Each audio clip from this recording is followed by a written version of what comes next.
So, can you add oil to a hot engine? We're going to get you the real answer. Picture this. You're stranded, hoods up, engine's hot. What do?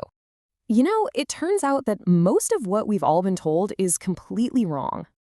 All right, let's just cut right to it. The quick answer is yes, you absolutely can. But hold on. There's a huge difference between a hot engine and an overheating one. Everyone's afraid of something called thermal shock, but is it actually a real threat here? Okay, so the oil you're about to pour in, it's probably around room temperature. Meanwhile, your engine's running at about 210 degrees.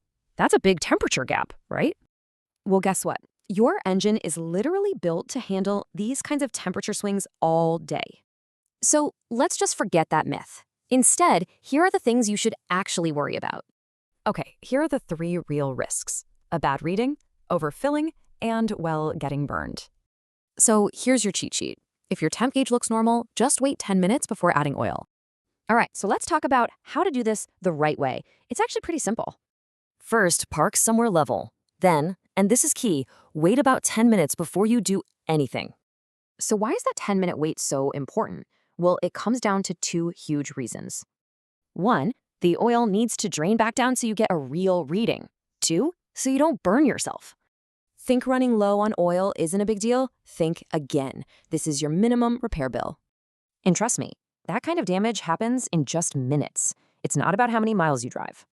Okay, but what if you've added the oil and that little light just won't go off? Well, that probably means you have an oil pressure problem, not a volume one. Time to call a pro. Now, of course, there are exceptions. Some high-performance cars, they play by totally different rules. So what's the real takeaway here? It's not the cool oil that cracks an engine. It's running it with no oil. Knowing the real deal here can save you a ton of cash. So what other car myths have you heard?